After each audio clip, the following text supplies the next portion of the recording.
friends. I've just started work on a tabletop RPG.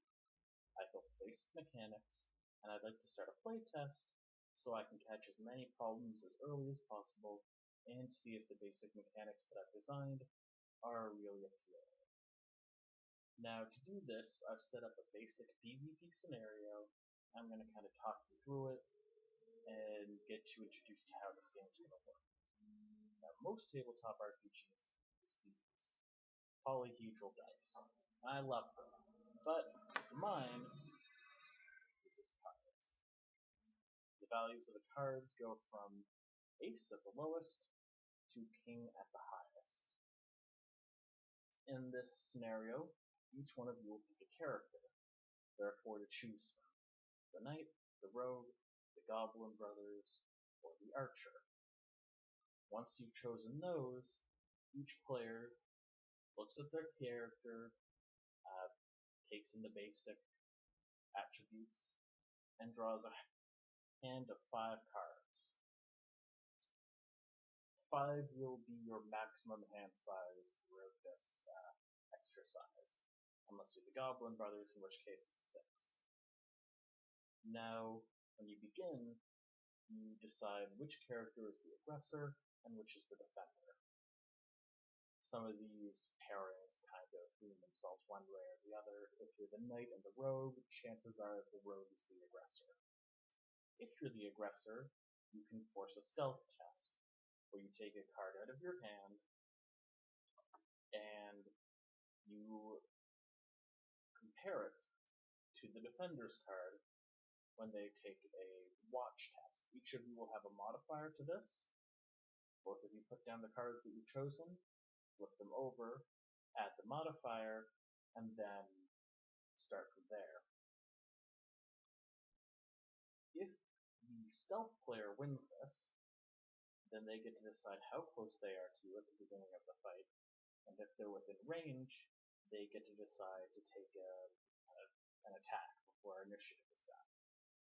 If the Watcher wins, then they get to decide how close the enemy is, and they can take a free attack if they're... No, they don't get to take a free attack, but you get to decide how close the enemy is.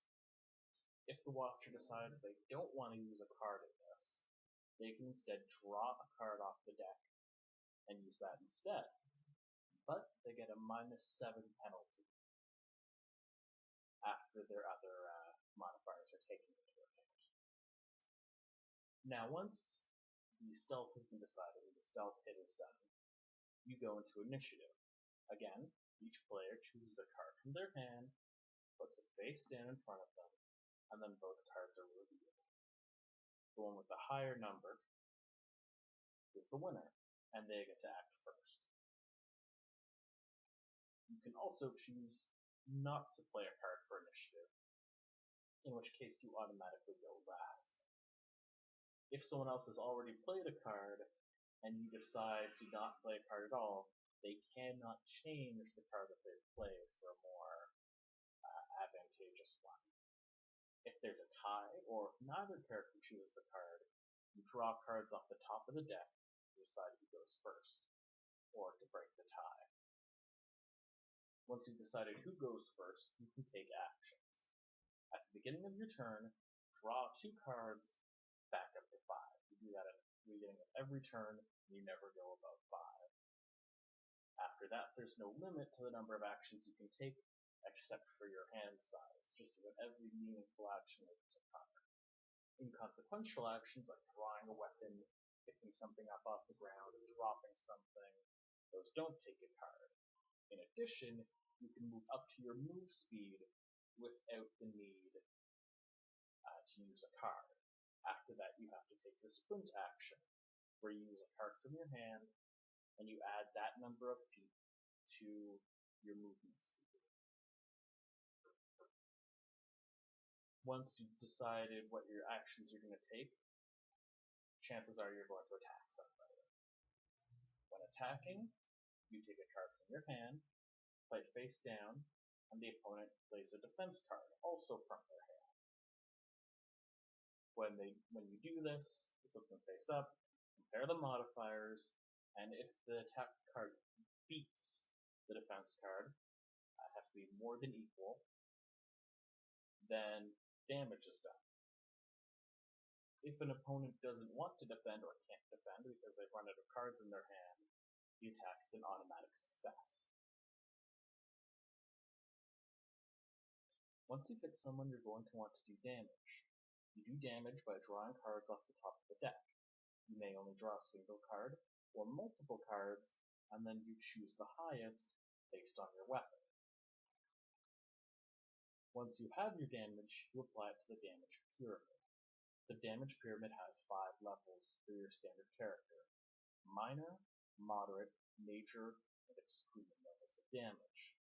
They're based on a card Ace through 4 for minor, a card 5 through 8 for moderate, a card 9 through Jack for major, and a queen or a king is an extreme damage.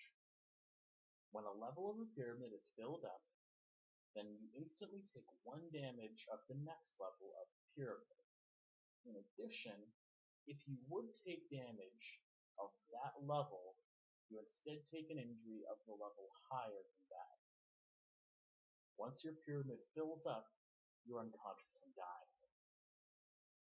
No matter how big your pyramid, when the top level is full, you are unconscious and die.